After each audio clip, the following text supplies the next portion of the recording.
نحمده ونستعينه ونستغفره ونعوذ بالله من شرور أنفسنا وسيئات أعمالنا من يهده الله فلا مضل له ومن يضلل فلا هادي له أشهد أن لا إله إلا الله وحده لا شريك له وأشهد أن محمدا عبده ورسوله صلى الله عليه وعلى آله وصحبه وسلم تسليما مزيدا أما بعد يا أيها الذين آمنوا اتقوا الله حق تقاته ولا تموتن إلا وأنتم مسلمون يا أيها الناس اتقوا ربكم الذي خلقكم من نفس واحدة وخلق منها زوجها وبث منهما رجالا كثيرا ونساء واتقوا الله الذي تساءلون به والأرحام إن الله كان عليكم رقيبا فإن أصدق الحديث كتاب الله وخير الهدي هدي محمد صلى الله عليه وسلم وشر الأمور محدثاتها وكل محدثة بدعة وكل بدعة ضلالة وكل ضلالة في النار. Kaum muslimin, Bapak dan Ibu yang dimuliakan Allah Subhanahu wa taala, alhamdulillah atas berkat rahmat Allah Subhanahu wa taala kita masih dapat menunaikan kewajiban kita kepada Allah Subhanahu wa taala, karena kita diciptakan oleh Allah Subhanahu wa taala adalah untuk beribadah kepada Allah Subhanahu wa taala. Kalau kita masih bisa beribadah, menunaikan kewajiban kita kepada Allah, maka itu adalah nikmat Allah yang paling besar. Kalau Allah Subhanahu wa taala masih memberikan kepada kita sebuah kesadaran, pengetahuan bahwa ini yang menjadi kewajiban kita, ini yang harus kita kerjakan, ini yang tidak boleh kita lakukan, maka itu adalah bimbingan dari Allah Subhanahu wa taala. Itu adalah nikmat yang paling besar. Bukan nikmat yang paling besar ketika Allah Subhanahu wa taala memberikan kepada kita kemampuan dan apa yang kita inginkan kita dapatkan. Iblis laknatullah memiliki kemampuan yang besar, bisa berpindah-pindah dari satu tempat ke tempat yang lain dalam waktu yang singkat. Sihir dia punya, merubah-rubah apa yang dia inginkan, dia bisa merubah wujud, memakai ini dan itu, dia sanggup. Akan tetapi apa yang dimiliki oleh iblis dengan sedemikian hebatnya tidak menunjukkan dia berada di dalam nikmat Allah Subhanahu wa taala. Bahkan dia rajim, dia dikutuk oleh Allah Subhanahu wa taala. Dia terlaknat dengan segala kemampuan yang telah dia miliki. Ini menunjukkan kalau kita masih membayangkan apa yang kita inginkan itu kita dapatkan, itu adalah bentuk Allah menyayangi kita, maka itu adalah sebuah kekeliruan. Yang benar, kalau Allah Subhanahu wa taala membimbing kita untuk mentaati Allah, meninggalkan larangan Allah Subhanahu wa taala, dan kita merasa nyaman di atas itu, maka itu adalah sebuah karunia yang paling besar. Pada kesempatan yang mulia ini, kita membahas bahagian dari agama kita, syariat Rasulullah sallallahu alaihi wasallam, dan dia bahagian dari rukun Islam yang untuk menyempurnakan agama kita harus melaksanakannya. Kita membahas tentang zakat. Zakat, kata penulis Syekh Abdul Azim Al-Badawi hafizahullah ta'ala, kedudukannya adalah sebagai rukun Islam. Zakat kedudukannya adalah sebagai rukun Islam. Kata para ulama, zakat itu artinya bersih. Allah Subhanahu wa taala menyuruh kita menunaikan zakat agar harta kita bersih, agar kita yang menunaikannya hati kita bersih, agar kepada siapa yang kita berikan itu menjadi pembersih bagi dia. Jadi harta kita bersih, kita yang mengeluarkannya bersih, kita tujukan kepada yang berhak pun sebagai pembersih diri bagi mereka. Artinya zakat itu adalah syariat yang istimewa, membersihkan semua sisi. Zakat itu, kata para ulama, dia itu bertambah, berkembang, tumbuh, karena itu yang Allah katakan di dalam Al-Quran. Kalau kita ingin mengembangkan milik kita, maka dengan zakat caranya. Persepsi orang dengan melakukan riba, dia ingin memperbanyak hartanya, itu adalah persepsi yang keliru. Di sisi Allah itu akan menghanguskan. Akan tetapi kalau kita ingin mengembangkan, memperbanyak, menumbuhkan harta, maka caranya adalah dengan zakat. Nah, kata fuqaha, ulama ahli fikih, secara istilah, kalau seseorang memaksudkan zakat, dia adalah kadar wajib, kadar tertentu yang diambil juga dari harta yang telah Allah tentukan. Jadi yang menentukan kadar wajib ini adalah Allah Subhanahu wa taala.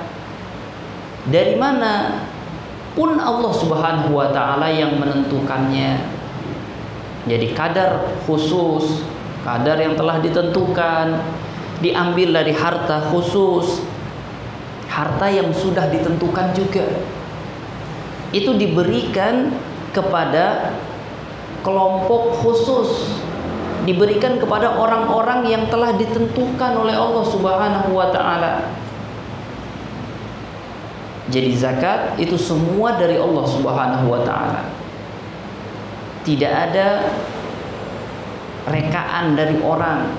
Kita ingin mengeluarkan zakat dari barang ini, tidak bisa. Kalau kita ingin berinfak silahkan. Akan tetapi kalau kita maksudkan zakat yang menjadi rukun Islam, maka semua telah diatur oleh Allah Subhanahu wa taala. Ini menunjukkan kesempurnaan agama kita. Terkait zakat sudah ditentukan oleh Allah Subhanahu wa taala dan dicontohkan oleh Rasulullah sallallahu alaihi wasallam. Nah, kedudukannya kata Syekh, az-zakatu ruknun min arkanil Islam wa faridatun min faraidihi. Zakat itu rukun Islam. Artinya orang yang menolaknya menolak Islam. Dan dia adalah kewajiban di dalam agama. Orang yang menolak kewajibannya artinya menolak kewajiban di dalam agama. Kemudian hadis Rasulullah sallallahu alaihi wasallam menyatakan bunyal Islamu ala khamsin. Agama kita ini dibangun di atas 5 hal. Syahadati an la ilaha illallah wa anna Muhammadan Rasulullah. Yang pertama syahadat. Orang sebagaimanapun amal solehnya tapi tidak mau bersyahadat, maka dia bukan muslim. Allah Subhanahu wa taala menyatakan, man amila salihan min dzakarin aw untha wa huwa mu'min falanuhyiyannahu hayatan thayyibah. Siapapun laki-laki dan siapapun perempuan yang beramal saleh dengan syarat dia beriman, maka kami berikan kehidupan yang baik bagi dirinya. Tapi kalau dia tidak beriman, walaupun dia beramal baik, dia bantu orang, dia tidak zalim pada orang, akan tetapi dia tidak beriman pada Allah Subhanahu wa taala, maka janji Allah tidak akan Allah berikan. Seperti orang-orang kufar, mereka ada yang baik pada sesama manusia, secara kemanusiaan diakui oleh banyak orang-orang bahwasanya orang ini baik. Akan tetapi apakah mendapatkan surga Allah Subhanahu wa taala, mendapatkan hidup baik seperti yang Allah katakan di dalam Al-Quran? Maka jawabannya tidak. Mereka hanya mendapatkan keindahan dunia, tapi tidak mendapatkan kebaikan hidup. Kebaikan hidup adalah hidup dengan aturan Allah Subhanahu wa taala. Kalau kita hidup, kita masih memperhatikan aturan Allah Subhanahu wa taala, ini yang halal, ini yang haram, ini yang suci, ini yang najis, ini yang boleh, ini yang tidak, ini yang membuat Allah marah, ini yang membuat Allah suka.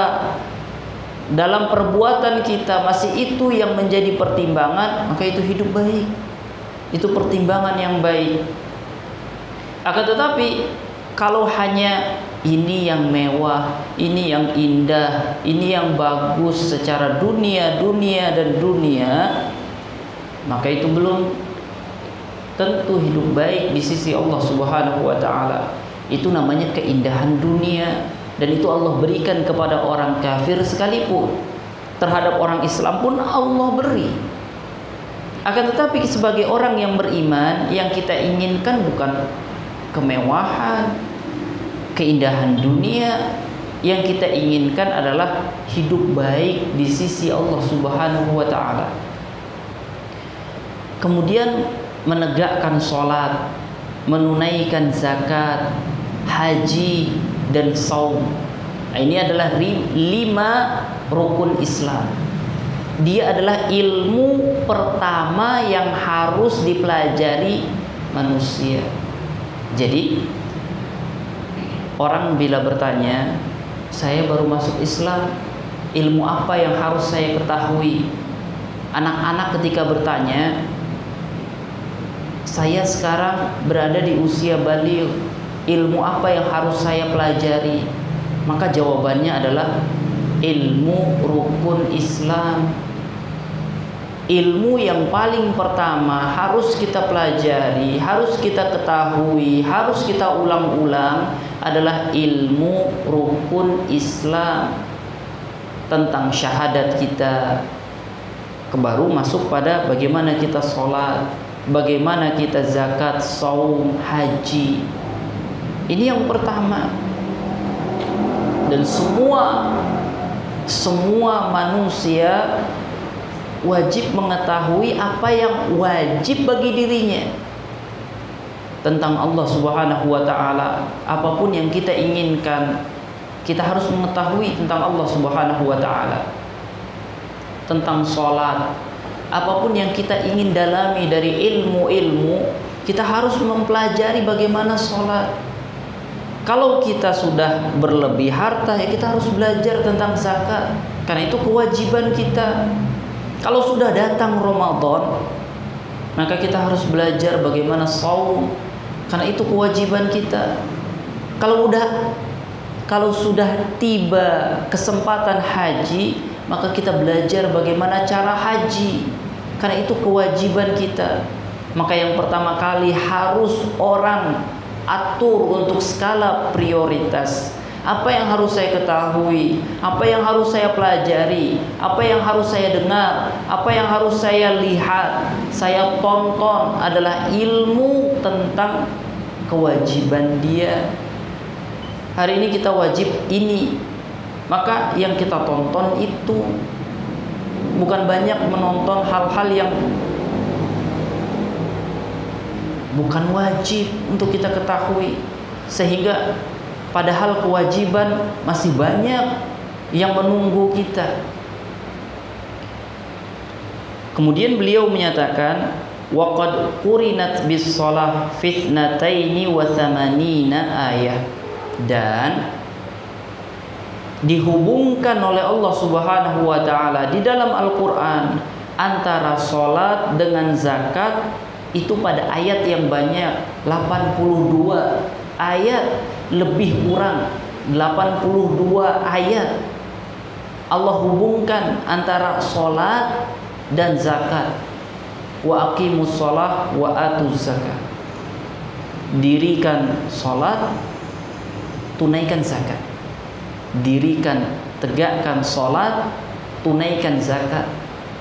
Ini menunjukkan salat datang dan setelahnya adalah zakat.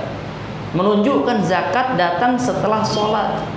Salat dan zakat saling memiliki hubungan yang sangat erat, sehingga tidak boleh orang memisah-misahkan antara salat dan zakat. Saya yang penting salat saja, zakat tidak perlu, nggak apa-apa. Saya sangat sayang dengan milik saya. Yang penting kan saya sholat. Maka jawabannya tidak. Diperangi orang seperti ini oleh Khalifah Abu Bakar As-Siddiq, dan diperangi oleh orang seperti ini oleh Rasulullah SAW. Kemudian beliau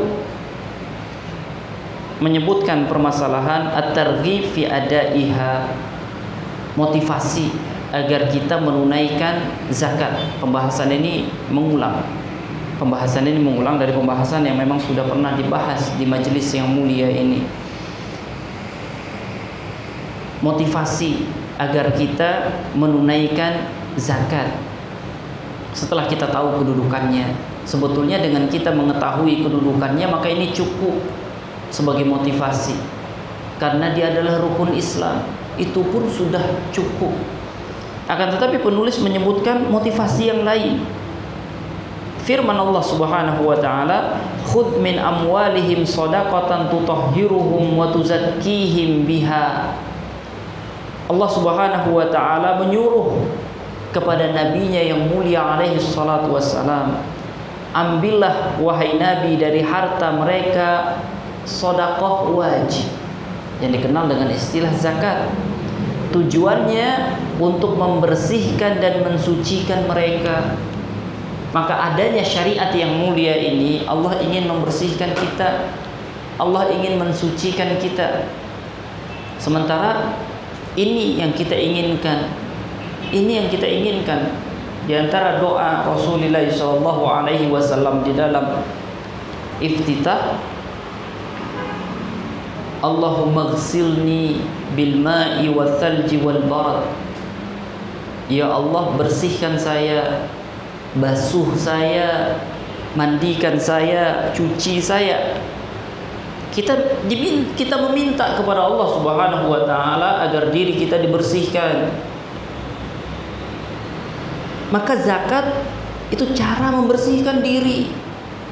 Kata Allah Subhanahu wa taala, "Innallaha yuhibbut tawwabin wa yuhibbul mutatahhirin." Allah menyukai hambanya yang membersihkan diri. Nah, di antara cara kita membersihkan diri adalah dengan menunaikan sedekah wajib, zakat. Tujuannya membersihkan kita dan mensucikan kita. Bersih, suci di sisi Allah Subhanahu wa taala. Ini baik. Dan bayangkan orang yang tidak pernah membersihkan diri, orang yang tidak pernah mensucikan diri, artinya dia punya banyak harta tapi tidak pernah mengenal zakat. Seperti orang-orang kafir, raja-raja kafir, banyak dia simpan harta tapi tidak pernah dizakati, kotor, penuh dengan najis, karena tidak pernah dibersihkan, tidak pernah disucikan harta itu.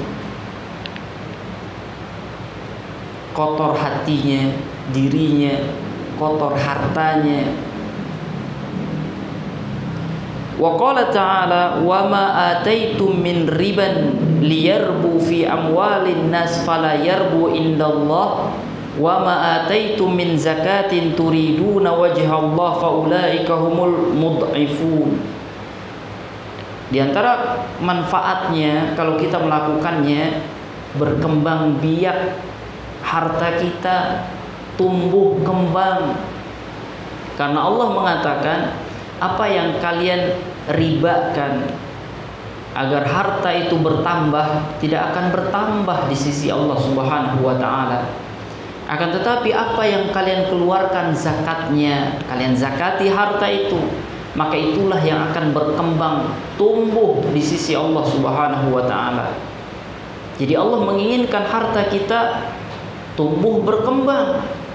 Maka Allah Subhanahu wa taala menyuruh kita zakat, menunaikan zakat. Allah menginginkan harta kita menjadi harta yang tumbuh dan berkembang. Maka Allah mensyariatkan zakat. Bayangkan orang yang hartanya tidak pernah dikembangbiakkan, tidak pernah bertumbuh, karena tidak pernah dizakati. Walaupun dia menganggap kalau dizakati harta saya berkurang, padahal kalau tidak dia zakati hartanya akan berkurang, dan Allah akan mengurangi hartanya dengan paksa, dengan cara Allah Subhanahu wa taala. Kalau dia zakati, maka hartanya akan tumbuh dan berkembang, dan Allah akan kembangkan, Allah akan tumbuhkan hartanya. Lihat beberapa berita yang pernah ada tentang harta Khalifah Utsman ibnu Affan.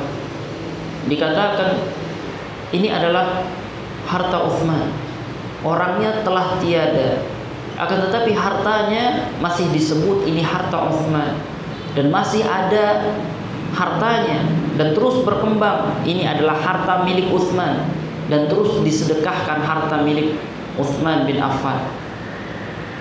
Dari apa yang pernah dia infakkan, hartanya terjaga, orangnya telah tiada, akan tetapi masih disebut ini harta Utsman. Terus diwakafkan seperti itu, dibagikan ke orang-orang, dan ini harta Utsman, dan menjadi sedekah jariyah bagi Utsman bin Affan.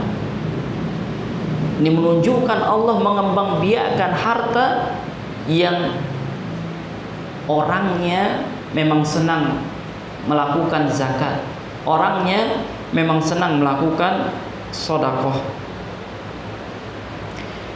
Kemudian hadis Rasulullah sallallahu alaihi wasallam, man tasaddaq bi adli tamratin min kasbin tayyibin wa la yaqbalullahu illa tayyiba fa innallaha yataqabbaluha bi yaminihi thumma yurbiha li sahibiha kama yurbi ahadukum faluwahu hatta takuna mithlal jabal. Siapa yang berinfak, bersedekah, apalagi zakat, sedekah wajib. Ini yang sedekah sunnah Allah seperti ini kan, apalagi yang sedekah wajib. Kalau kita bandingkan amal sunnah, amal wajib, mana yang paling dicintai oleh Allah Subhanahu wa taala? Maka jawabannya amal wajib. Kita mengerjakan amal wajib, kita mengerjakan amal sunnah, mana yang paling Allah suka? Jawabannya amal wajib. Karena perbuatan itu sangat istimewa, maka Allah wajibkan untuk kita. Adapun sunnah, mustahab, dia tambahan, dia pelengkap yang wajib. Amalan yang begitu istimewa Allah wajibkan untuk kita. Kalau kita mendengar keutamaan amalan sunnah besar, ketahuilah yang wajib itu lebih besar, karena sangat besar manfaatnya bagi hamba. Allah wajibkan untuk kita. Jadi kalau kita buru-buru melaksanakan ibadah wajib untuk mengejar ibadah sunnah, keliru di dalam pengerjaan. Kerjakan yang wajib dengan sebaik-baiknya, karena di situ faedah besar, maka Allah wajibkan untuk kita. Bila masih ada kesempatan tenaga, kesempatan khusyuk, kesempatan keinginan besar, kesempatan waktu, kita kerjakan yang nafilah, yang sunnah, yang mustahab. Sebagian anak-anak keliru karena ingin mengerjakan yang sunnah, dia tidak konsen di dalam mengerjakan yang wajib. Justru yang wajib pahalanya lebih besar, redha Allahnya lebih besar, maka Allah berikan kepada kita sebagai kewajiban karena Dia yang terbaik. Nah, ini kalimat sunnah, yang sunnah saja seperti ini perlakuan Allah, apalagi yang wajib. Siapa yang bersedekah sekadar kurma, sebutir kurma dari harta yang baik, dari harta yang baik, ini menunjukkan kita harus betul memperhatikan dari mana harta kita, dari yang baik atau tidak. Berbeda dengan orang-orang kafir, mereka tidak memiliki perhatian untuk itu. Harta banyak, indah, megah, apapun istilahnya, akan tetapi kehidupan orang kafir berbeda dengan kita. Wala yaghurrannaka taqallubul ladzina kafaru fil bilad mata'un qalilun thumma ma'wahum jahannam wa bi'sal mihad.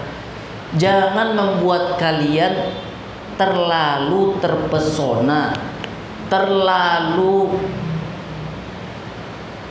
menginginkan tatkala melihat orang kafir.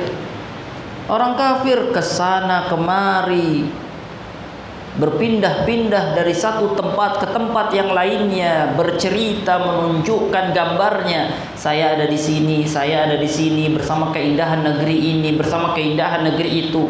Allah mengatakan, jangan membuat kalian terpesona, terperdaya dengan tingkah orang kafir di berbagai negeri. Itu hanya mata qalil, kesenangan sedikit, sebentar, sedikit. Kemudian mereka akan kembali kepada tempat yang paling mengerikan, di neraka Allah Subhanahu wa taala. Adapun bagi orang yang beriman, sabar sedikit, sabar sebentar. Allah akan berikan yang lebih baik jauh-jauh di surga Allah Subhanahu wa taala bila kita ingin berpindah-pindah ke sana dan kemari. Kalau dunia ini luas, dari ujung timur sampai ujung barat, dari pulau sana ke benua sini, dari samudra sana dan sini, luas. Di surga Allah jauh lebih luas. Surga Allah jauh lebih luas. Dan yang Allah berikan kepada hambanya yang mau sabar sedikit, sabar sebentar, adalah kerajaan dunia masih dikalikan 10. Kerajaan dunia yang membentang dari timur dan barat, utara dan selatan. Itu kan kerajaan dunia itu, yang belum tentu semua orang menguasai kerajaan dunia. Tidak ada seperti Nabi Zulkarnain atau seperti Nabi Sulaiman yang memiliki kerajaan yang begitu membentang luas. Enggak ada duanya. Nabi yang mulia. Itu pun tidak seluruh dunia.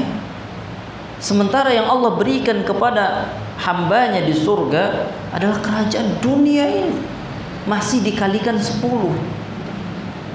Sebagaimana diriwayatkan oleh Imam Bukhari.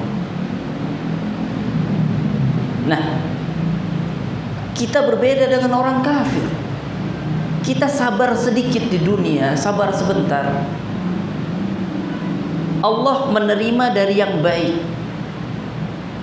Maka kita harus memperhatikan harta kita harus dari yang baik. Dan Allah tidak akan menerima kecuali dari yang baik. Maka bagaimanapun orang kafir itu melakukan kebaikan, berinfak, Allah tidak akan terima. Pertama karena memang mereka tidak beriman. Yang kedua, mereka kan tidak memperhatikan harta mereka dari yang mana. dari yang baik atau tidak. Mereka tidak pernah memiliki kaidah bahwasanya ini harta haram atau harta halal. Allah akan menerima dari yang baik. Fa innallaha, kemudian Allah Subhanahu wa taala menerimanya dengan tangan kanannya. Kemudian Allah Subhanahu wa taala akan mengembangkannya, menumbuhkannya untuk pemiliknya. Seperti kalian mengembangbiakkan biji-bijian kalian. Kita menanam, tumbuh, kita pelihara, petani-petani melakukannya. Dan Allah lakukan itu. Dari satu butir kurma yang diinfakkan sampai menjadi gunung, kata Allah Subhanahu wa taala. Kata Rasulullah sallallahu alaihi wasallam sebagaimana diriwayatkan oleh Imam Bukhari dan Muslim. Nah, ini motivasinya. Kemudian beliau hafizahullah taala masuk kepada tahzir min man'iha. Apa ancaman bagi orang yang tidak mau, bagi orang yang enggan menunaikan zakat. Allah Subhanahu wa taala berfirman, "Wala yahsabanna alladziina yabkhuluna bima aataahumullahu min fadlihi wa khairan lahum bal huwa syarrun lahum. Sayutawwaquna ma bakhilu bihi yaumal qiyamah walillahi miratsus samawati wal ardi wallahu bima ta'maluna khabir." Jangan kalian mengira orang-orang yang bakhil, artinya orang yang menahan apa yang telah Allah berikan kepada mereka dari karunia Allah Subhanahu wa taala. Allah berikan karunia-Nya kepada hamba dan Allah sebarkan karunia-Nya kepada hamba. Harta itu kan karunia Allah Subhanahu wa taala. Allah berikan kepada hamba. Harta itu, karunia itu Allah berikan kepada hamba. Persoalannya, yang Allah berikan kepada orang muslim adalah sebaik-baik karunia. Apa sebaik-baik karunia yang Allah berikan kepada orang muslim, orang beriman? Iman, Islam, itu karunia yang paling baik. Allah berikan harta kepada orang kafir, Allah berikan harta kepada orang muslim.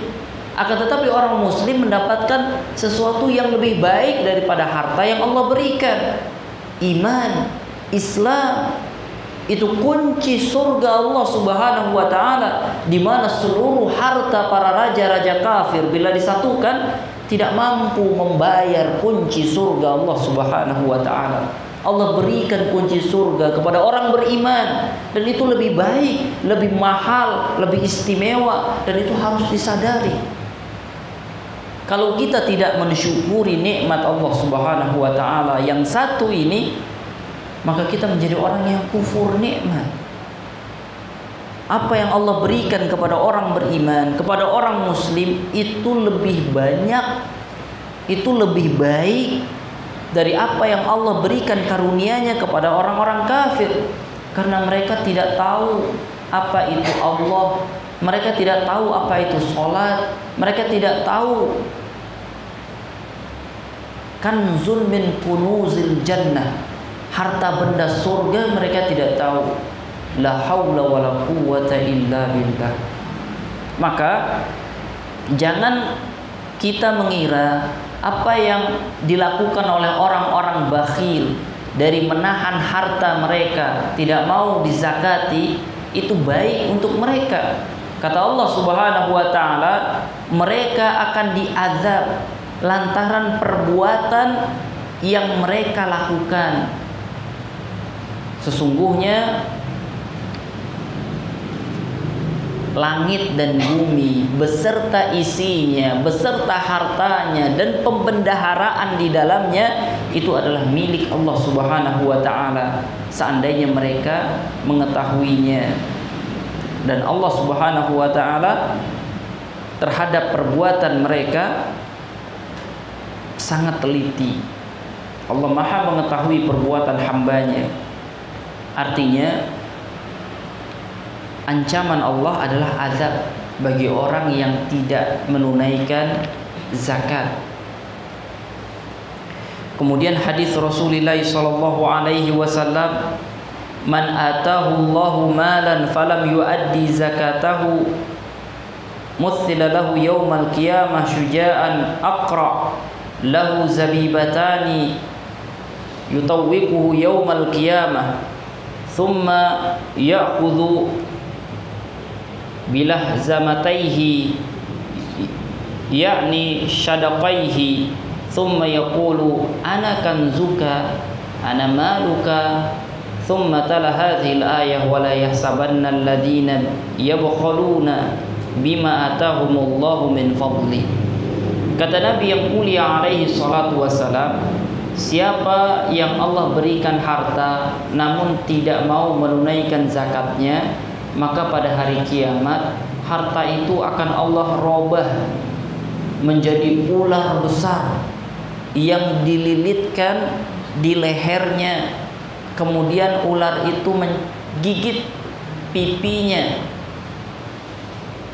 Ular itu berkata, saya ini harta kamu, saya ini simpanan kamu. Kemudian kemudian Nabi yang mulia alaihi salatu wasallam membacakan ayat yang tadi. Ini diantara bentuk azab yang Allah ancamkan. Jadi siapa yang tidak menunaikan zakat dari hartanya, diantara azabnya di neraka, selain masuk ke dalam neraka Allah Subhanahu wa taala, dia akan bertemu dengan hartanya sebagai musuh. Akan tetapi bukan dalam bentuk keindahan, akan tetapi dalam bentuk yang mengerikan. Harta itu dirubah menjadi ular yang akan menggigit, mematuk pemiliknya sendiri. Kemudian Allah Subhanahu wa taala berfirman, "Walladzina yaknizuna adh-dhahaba wal fiddah wa la yunfikunaha fi sabilillah fabashshirhum bi'adzabin alim yauma yuhma 'alaiha fi nari jahannam fatukwa biha jibahuhum wa junubuhum wa zuhuruhum hadza ma kanaztum li anfusikum fadzuqu ma kuntum taknizun." Orang yang menyimpan emas dan perak dan tidak mau menzakatkannya, dia simpan banyak. Dia punya gudang, itu isinya emas miliknya. Dia punya gudang, itu isinya perak miliknya, dan tidak ada yang dia zakati satupun di jalan Allah Subhanahu wa taala. Maka bagi mereka azab, kata Allah Subhanahu wa taala. Pada hari itu akan disetrika. Jadi harta itu dijadikan setrika. Harta itu akan menyetrika pemiliknya. Keningnya disetrika, perutnya disetrika, punggungnya disetrika. Kemudian dikatakan, ini yang kamu simpan-simpan untuk dirimu, sekarang dikeluarkan di neraka Allah Subhanahu wa ta'ala. Kemudian hadis dari Rasulullah sallallahu alaihi wasallam, ma min sahibi dhahabin wala fiddatin la yuaddi minha haqqaha illa idza kana yaumul qiyamah safahat lahu safaih min narin fa ahma 'alaiha fi nari jahannam fayuqwa biha janbahu wa jabinahu wa dhahrahu kullama baradat u'idat lahu fi yawmin kana miqdaruhu 50 alfasana hatta yaqdi bainal ibad fayura sabiluhu imma ilal jannah wa imma ilan nar. Kata Nabi yang mulia alaihi salatu wassalam, pemilik emas, pemilik perak yang tidak pernah ditunaikan zakatnya, maka pada hari kiamat akan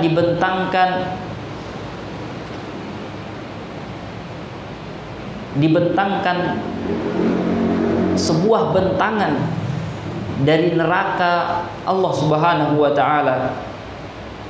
Kemudian dibakarkan untuknya di neraka Jahannam, disetrika keningnya, perutnya, lambungnya. Setiap kali dingin maka dikembalikan lagi, disetrika lagi. Setiap kali dingin badannya, dikembalikan ulang lagi, disetrika lagi. Dan itu adalah hari yang satu harinya setara dengan 50.000 tahun. Dan itu dilakukan seperti itu sampai apabila semua hamba-hamba Allah telah diberikan putusan dan dia diperlihatkan tempatnya di neraka dan di surga. Artinya selain dia mendapatkan azab dari Allah Subhanahu wa taala, disetrika tadi badannya, setiap kali dingin setrikaan itu dipanaskan lagi, diulang disetrika lagi, dingin dipanaskan lagi, diulang disetrika lagi, sampai itu diperlakukan pada seluruh orang yang melakukan kezaliman seperti yang mereka lakukan, dosa yang seperti yang dia lakukan. Kemudian dia masih diberikan rasa keputusasaan. Dia diberitahu, ini jalan ke surga, ini jalan ke neraka. Ini tempatnya di surga, ini tempatnya di neraka. Artinya ini adalah bentuk keputusasaan, di mana dia putus asa untuk bisa masuk ke surga Allah Subhanahu wa taala.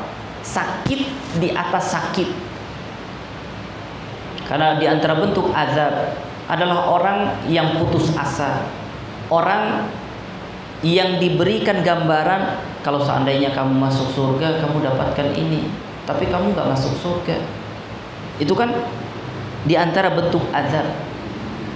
Maka para ulama agama kita berusaha untuk menghindarkan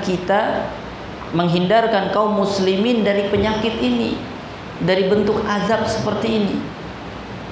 Mengharap sesuatu yang antum gak akan dapat. Seperti orang yang ada di neraka ini, masih ditunjukkan surga, neraka. Kata Syekh Muhammad bin Shalih Al-Utsaimin, di antara bentuk azab adalah keputusasaan. Ditunjukkan surga di mana antum gak akan bisa masuk ke dalam surga lagi. Penyesalan di atas penyesalan. Maka jangan sampai kita mendapatkan azab seperti ini di dunia maksudnya. Jangan sampai kita merasakan hal yang seperti ini. Ini adalah bentuk siksaan dari Allah Subhanahu wa taala, dan itu banyak terjadi. Di antara bentuknya, orang yang tidak menjaga dirinya, orang yang tidak menjaga matanya, dia lihat keindahan dunia. Padahal Rasulullah SAW telah menyuruhnya untuk menjaga matanya. Kata Nabi, unzuru ila man huwa asfala minkum wala tanzuru ila man huwa fawqakum. Kalian lihat orang yang di bawah kalian, jangan lihat orang yang ada di atas kalian. Fahuwa ajdaru alla tazdaru ni'matallahi alaikum. Itu lebih baik agar kalian tidak merendahkan nikmat yang Allah berikan kepada kalian. Dan sebesar-besar nikmat yang direndah-rendahkan oleh orang ketika dia mendapatkan nikmat Islam, nikmat iman, nikmat ilmu, dan dia bilang nikmat saya masih rendah. Apa yang saya terima rendah ketimbang apa yang Allah berikan kepada orang kafir. Ini adalah serendah-rendah orang merendahkan nikmat pemberian Allah Subhanahu wa taala. Orang yang tidak menjaga pandangannya sehingga matanya terus melihat keindahan yang Allah berikan kepada orang-orang kafir, dan dia tidak akan dapatkan itu. Tidak akan dapatkan itu. Karena Allah telah berikan yang terbaik untuk dia, tapi dia tidak sadari. Maka seperti orang yang menginginkan mendapatkan kerajaan dunia, sementara dia tidak akan dapatkan kerajaan dunia karena dia bukan raja. Dia bukan dari keturunan raja. Bahkan keturunan raja pun tidak semuanya menjadi raja. Orang yang tahu seharusnya apa yang Allah berikan, harusnya itu yang dia banggakan. Akan tetapi dia tidak banggakan. Dia akan terus melihat fulan lebih enak daripada saya hidupnya, fulan lebih enak daripada saya hidupnya. Atau orang, ya intinya seperti itu, kiaskan saja. Banyak hal yang tidak pantas kita perlu bahas. Kemudian Qila ya Rasulullah fal ibil, qala wala sahibi ibilin la yuaddi minha haqqaha wa min haqqiha halabuha yawma warduha illa idza kana yaumul qiyamah butiha laha biqa'in qarqarin aw farama kanat la yafqidu minha fasilan wahidan tutawwi'uhu bi akhfafiha wa ta'udduhu bi afwahiha kullama marra alaihi ulaha rudda alaihi ukhraha fi yawmin kana miqdaruhu 50 alf sanatin hatta yaqdi bainal ibad fayara sabilahu imma ilal jannah wa imma ilan nar. Ada yang bertanya kepada Nabi, ya Rasulullah, bagaimana dengan onta? Tadi kan berbicara tentang emas dan perak. Ketika Nabi sedang menjelaskan seperti itu, ada yang bertanya, bagaimana dengan pemilik onta ya Rasulullah? Kata Nabi, begitu pula pemilik onta yang tidak dia zakati ontanya, maka termasuk hak onta itu adalah ketika dia sudah masa perah susunya diperah. Namun dia tidak berikan haknya itu, termasuk zakat haknya, maka pada hari kiamat Allah akan bentangkan di tempat yang terbentang. Kemudian seluruh hartanya, onta-ontanya yang pernah dia miliki, itu semuanya dihidupkan, dikumpulkan, dan tidak akan absen satu onta pun. Kemudian dia diinjak-injak oleh ontanya lewat satu ekor, menginjak-injak, menggigitnya dengan mulutnya, diinjak dengan kakinya. Datang onta berikutnya, berapa banyak dia punya onta. Onta di zaman para sahabat saja, para pembesar itu memiliki ratusan onta, ribuan onta, ratusan ribu onta.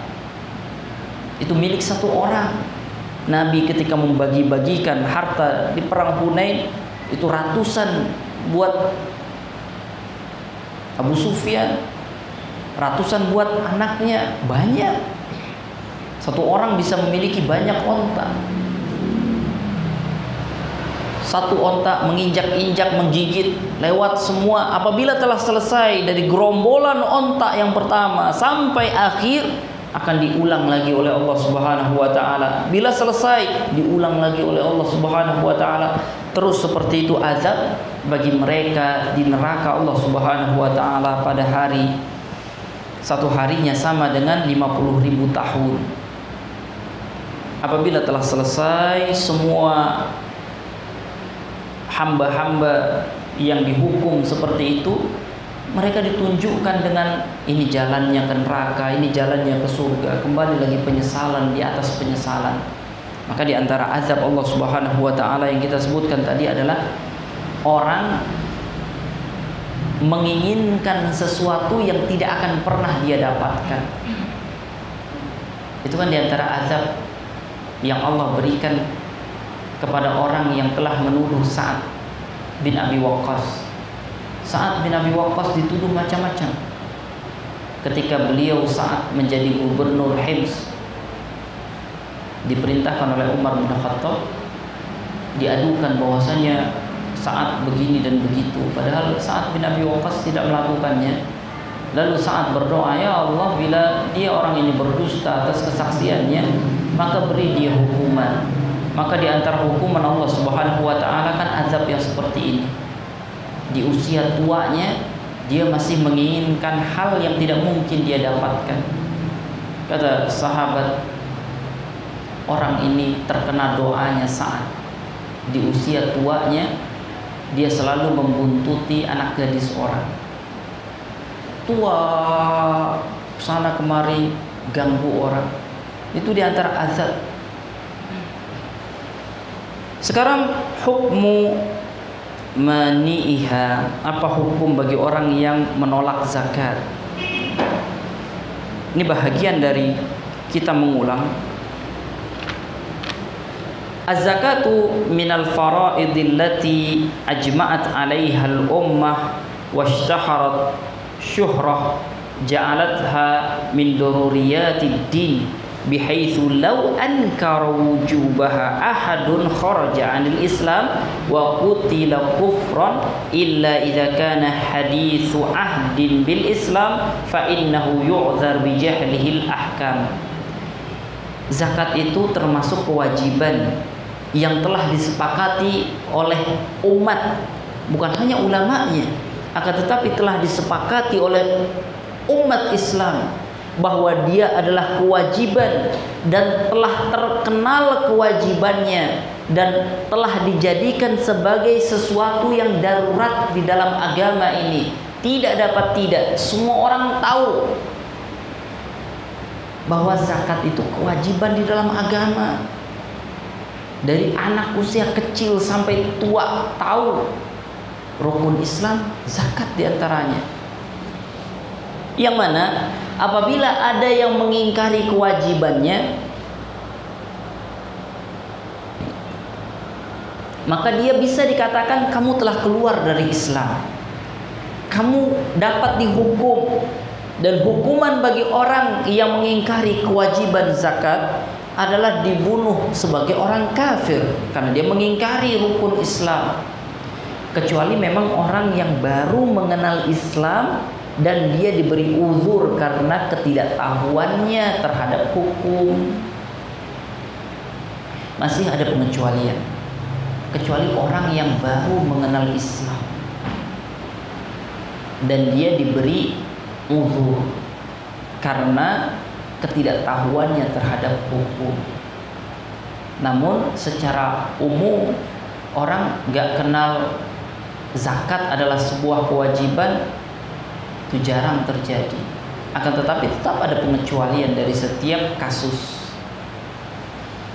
Allah bisa saja menciptakan sesuatu yang tidak pernah kita pikirkan. Kemudian beliau mengatakan, amma man imtana'a an adaiha ma'atiqadihi wujubaha fa innahu ya'tham bimtina'ihi duna an yukhrijahu dzalika 'anil Islam wa 'alal hakim an ya'khudhaha minhu qahran wa ya'khudh nisfa malihi 'uqubatan.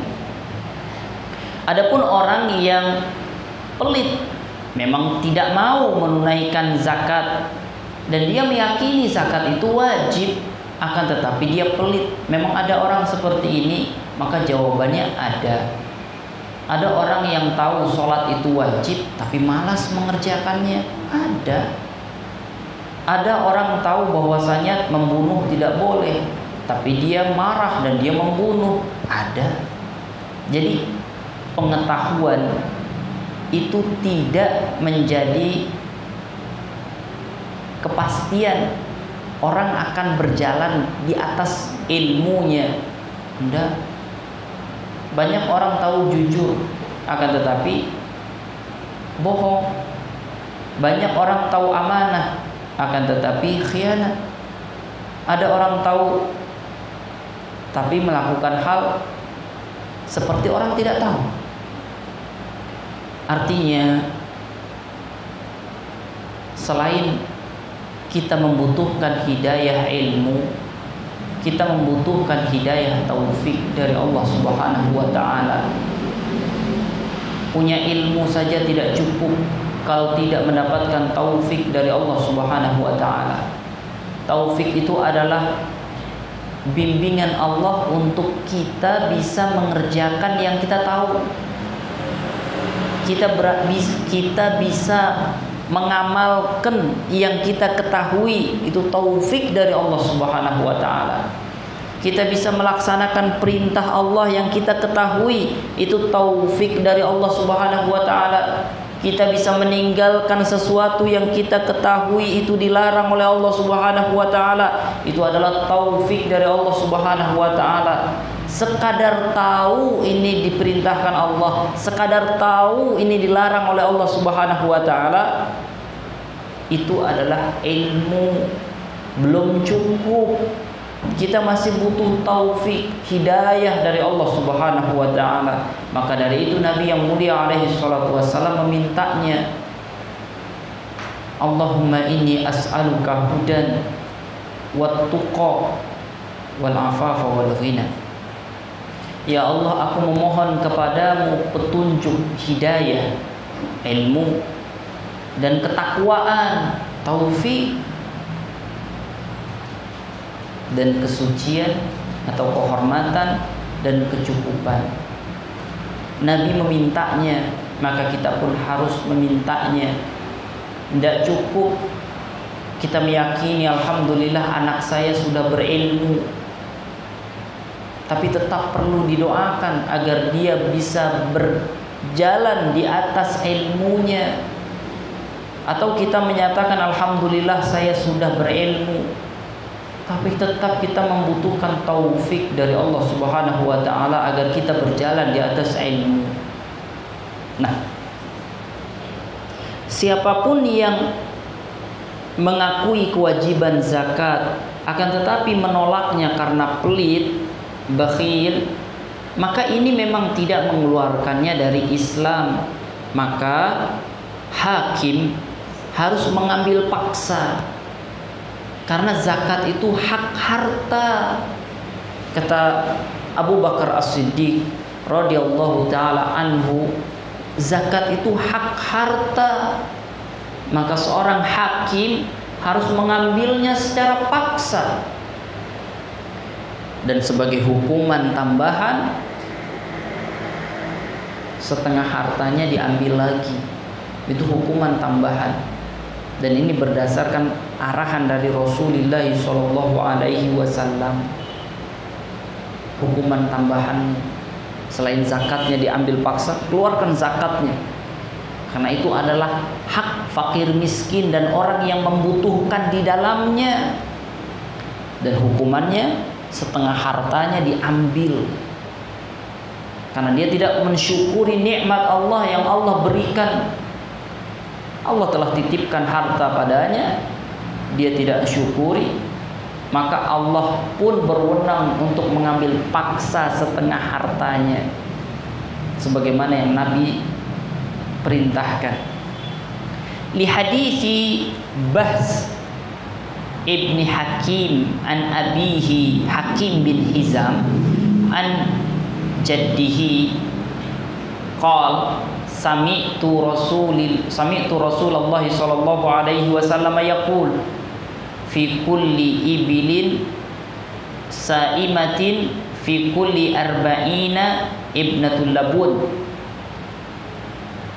la yufarriqu ibil an hisabiha man aqaha mu'tajiran falahu ajruha wa man mana'aha fa inna akhidhuha wa syatra malihi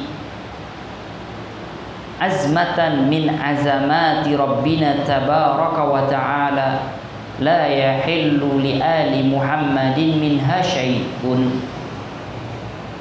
Kata Nabi, setiap onta yang diternak, maka apabila sudah ada 40 onta, dikeluarkan onta bintu lebun. Tidak perlu dipisahkan antara onta. Siapa yang menyerahkan zakatnya berharap pahala, maka dia mendapatkan pahala di sisi Allah Subhanahu wa taala. Siapa yang menolak, tidak mau menunaikan zakat, maka kami akan mengambilnya secara paksa dan akan mengambil setengah hartanya sebagai bentuk ketegasan dari ketegasan Rabbul Alamin Tabaraka wa Ta'ala. Dan itu harta zakat tidak halal untuk keluarga Nabi Muhammad sedikit pun. Ini adalah sabda Rasulullah SAW terkait zakat. Maka yang menolaknya hukumannya setengah hartanya diambil. Ini adalah bentuk ketegasan di sisi Allah Subhanahu wa taala. Lihat perkataan walau imtana'a qaumun an adaiha ma'atiqadihim wujubuha wa kanat lahum quwwah wa man'ah fa innahum yuqataluna 'alaiha hatta yu'tuha liqaulihi sallallahu alaihi wasallam umirtu an uqatilan nas hatta yashhadu an la ilaha illallah wa anna muhammadan rasulullah wa yuqimus shalah wa yu'tuz zakah fa idza fa'alu dzalika 'asamu minni dima'ahum wa amwalahum illa bihaqqil islam wa hisabuhum 'ala Allah. Apabila suatu kaum meyakini zakat itu wajib, akan tetapi mereka sepakat tidak mau menunaikan zakat, dan mereka memiliki kekuatan militer, peperangan untuk membela diri. Apabila hakim datang mengambil harta mereka, mereka akan lawan. Maka masyarakat seperti ini diperangi sampai mereka mau menyerahkan zakat.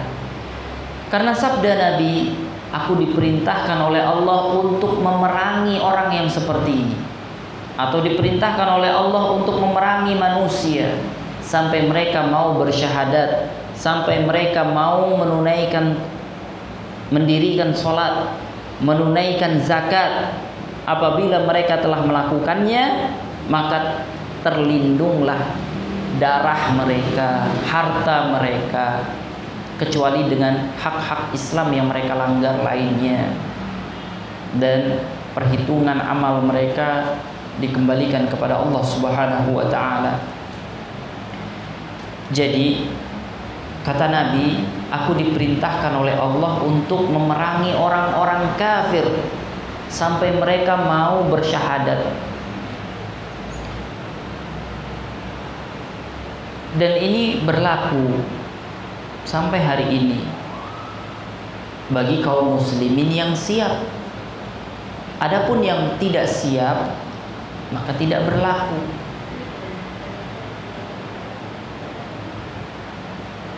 Allah yang menciptakan kita menyuruh kita beribadah kepada Allah. Sekarang ada hamba-hamba Allah yang tidak mau, maka Allah menyuruh kita hamba-hamba Allah untuk memerangi orang itu yang tidak mau. Kan ini sama seperti apa yang terjadi di negara kita. Negara kita mewajibkan banyak aturan.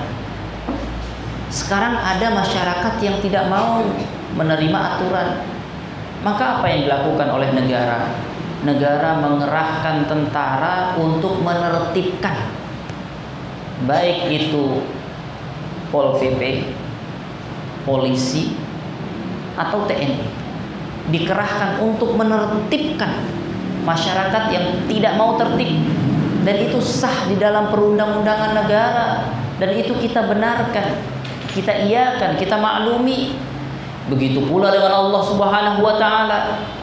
Allah yang menciptakan, negara tidak menciptakan. Allah menciptakan manusia, Allah memberikan makan pada manusia, Allah mengatur siang dan malam, mengatur semuanya. Sekarang ada hamba Allah yang tidak mau mengikuti aturan Allah. Allah akan menertibkan mereka dengan cara Allah perintahkan hamba-hamba Allah yang beriman dan siap untuk memerangi mereka, ditertibkan. Apakah memerangi itu harus dibunuh-bunuh? Tidak, ditertibkan. Caranya diajari Islam. Ini perintah Allah. Begitu kan petugas dalam menertibkan, diajari. Ini kewajiban negara, ada aturannya, bayar ini, diajari dulu. Bila menerima, masuk Islam, aman, tertib sudah. Bila tidak menerima, dikasih tawaran, silahkan kalian bekerja, setengah harta kalian diberikan kepada Islam. Itu kan sebagai bentuk kalian tidak nurut, akhirnya mendapatkan capek dan kerendahan dari Allah Sang Pencipta. Bila tidak mau juga, diperangi. Begitu pula di dalam tatanan kita bernegara, disuruh bayar, bila tidak mau digusur. Begitu. Kalau kita memaklumi apa yang ada di dalam aturan negara, begitu pula dengan aturan Allah Subhanahu wa taala.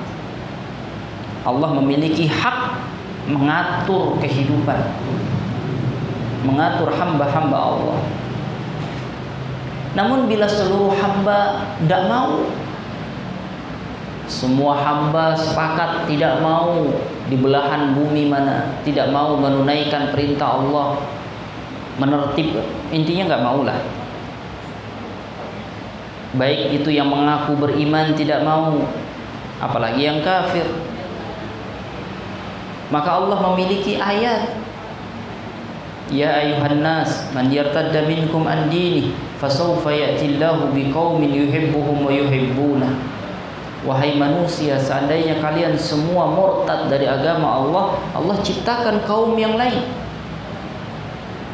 Itu kalau terjadi, alhamdulillah kita masih ada yang mau beriman kepada Allah Subhanahu wa taala. Nah, kita masuk pada hadis berikutnya. Lamma tufiya sallallahu alaihi wasallam wa kana Abu Bakrin wa kafara man kafara min al-Arab faqala Umar kaifa tuqatilun nas wa qad qala Rasulullah sallallahu alaihi wasallam umirtu an uqatilan nas hatta yaqulu la ilaha illallah faman qalaha faqad asama minni maluhu wa nafsuhu illa bihaqqihi wa hisabuhum 'ala Allah faqala wallahi la uqatilanna man farraqa baina as-salati waz-zakati fa inna az-zakata haqqul mal wallahi law mana'uni anaqan kanu yu'addunaha ila Rasulillah sallallahu alaihi wasallam laqatalahum ala man'iha faqala Umar fa wallahi ma huwa illa an qad syaraha Allahu sadra Abi Bakrin lil qitali ma'rifata fa araftu annahu al-haq. Kata Abu Hurairah radhiyallahu taala anhu, ketika Rasulullah sallallahu alaihi wasallam wafat dan khalifahnya adalah Abu Bakar As-Siddiq, lalu sebahagian orang kafir murtad dari kalangan orang Arab, maka Umar berkata kepada Abu Bakar ketika Abu Bakar itu memerangi mereka, bagaimana kamu memerangi manusia padahal Rasulullah sallallahu alaihi wasallam telah berkata, aku diperintahkan oleh Allah memerangi manusia sampai mereka bersaksi syahadat la ilaha illallah. Sekarang mereka telah bersyahadat, bagaimana kamu bisa memerangi orang Islam? Kenapa kita harus memerangi sesama orang Islam? Itu kan tidak boleh. Sepertinya Umar bin Khattab belum mengetahui lanjutan hadis yang lain yang tadi kita bacakan, umirtu an uqatilan nas hatta yashhadu an la ilaha illallah wa anna muhammadar rasulullah wa yuqimus shalah wa yutuz zakat. Seperti Umar belum mendapatkan hadis ini dan belum ada yang menyampaikan ini kepada Umar. Maka Umar hanya berdalil hatta yashhadu an la ilaha illallah, sampai situ saja. Karena riwayat hadis sebahagian sahabat mendengar sampai sini, sebahagian sampai sana, sebahagian sampai situ. Itu riwayat.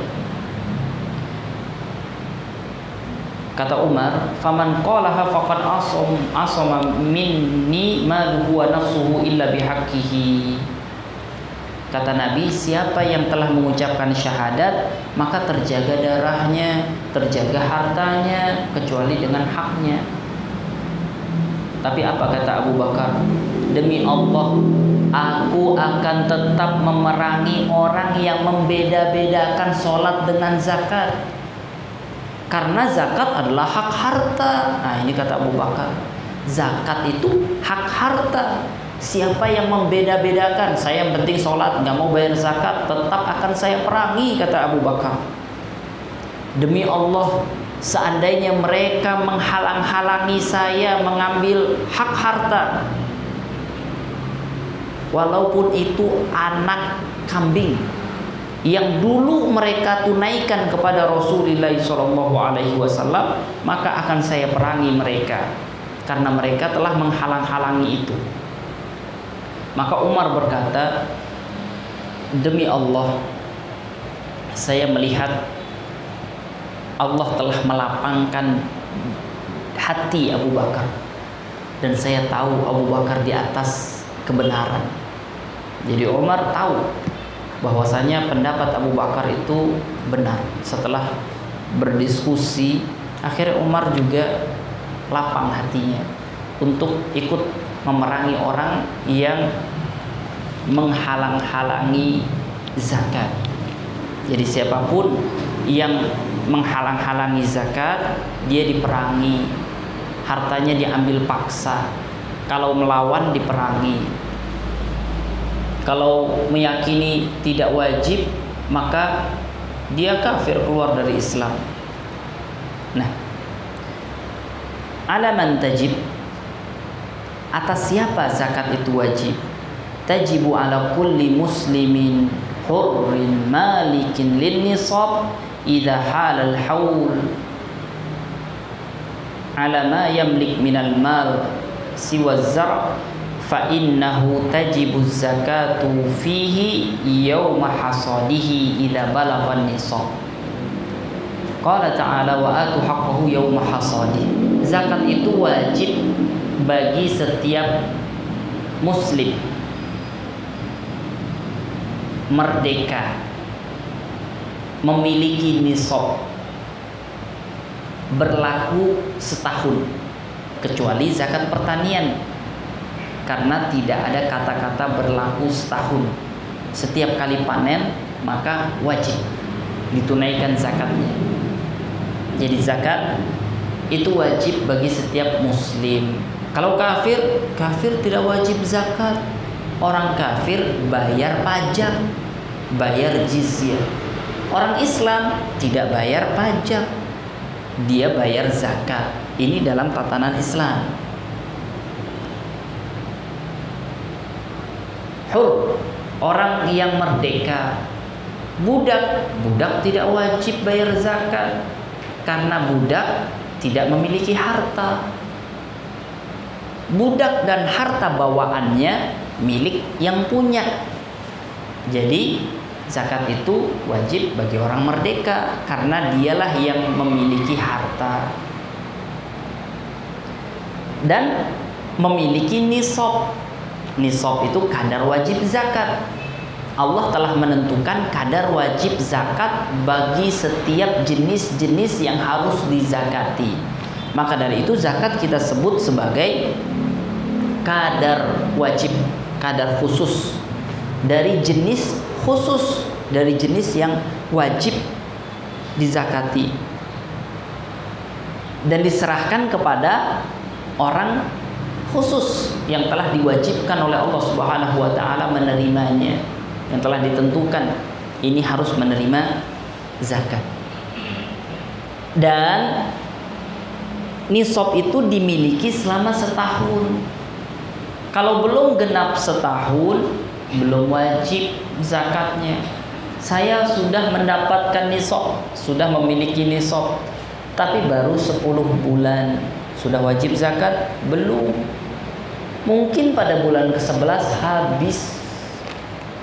Kenapa? Banyak pengeluaran, banyak yang membutuhkan, kebakaran, kebanjiran, macam-macam.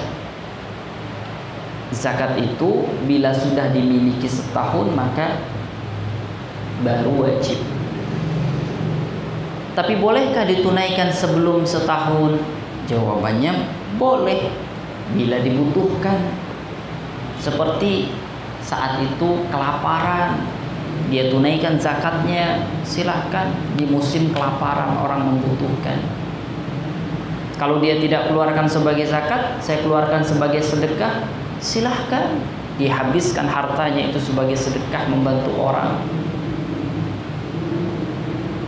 Sekarang al-amwal allati tajibu fiha zakah.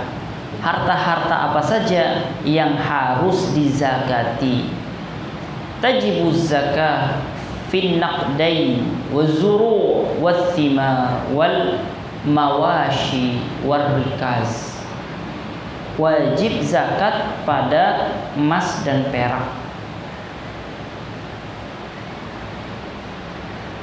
pertanian, ternak, dan harta temuan. Harta dia menemukan harta, maka dizakati. Pembahasan yang pertama, zakatun naqdain az-zahab wal fiddah. Zakat emas dan perak. Dan ini pada logam mulia, dan ini pada emas dan perak. An-nisab wa miqdarul wajib. Nisabul zahab 20 dinaran wa nisabul fiddah 100 dirham wa fihima rub'ul ushur. An Ali bin Abi Thalib radhiyallahu an Nabi sallallahu alaihi wasallam, idza kanat laka 100 dirhamin wa hala 'alaiha al-hawl fa fiha 5 darahim wa laysa 'alaika syai'un, yakni fi adh-dhahab hatta yakunu laka 20 dinaran. Fa idza kanat laka 20 dinaran wa hala 'alaiha al-hawl fa fiha nisfu dinarin. Nisabnya bagi orang yang memiliki emas adalah 20 dinar. Nisabnya bagi orang yang memiliki perak, dirham, adalah 200 dirham. Ini nisab. Artinya kadar wajib. Orang yang punya emas sampai 20 dinar baru dia wajib menunaikan zakatnya. Kata para ulama 85 gram emas setara. Perak kata Ali 200 dirham. Kata ulama 595 gram perak setara. Jadi kalau kita punya emas 85 gram 200 dinar, kalau belum sampai, belum ada zakatnya. Dan itu berlaku setahun hijriyah. Kalau kita punya perak 200 dirham 595 gram setara, kalau belum sampai berarti belum ada zakatnya, dan itu berlaku setahun hijriyah. Nah sekarang uang, dia disamakan dengan emas dan perak. Jadi siapa yang memiliki uang logam mulia, emas dan perak, ini nisabnya. Perhiasan dimasukkan. Ini masih ada pembahasannya. Hanya azan dulu. Azan.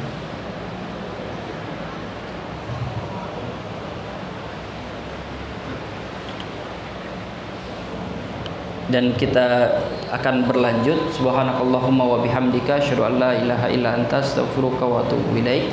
Assalamualaikum warahmatullahi wabarakatuh.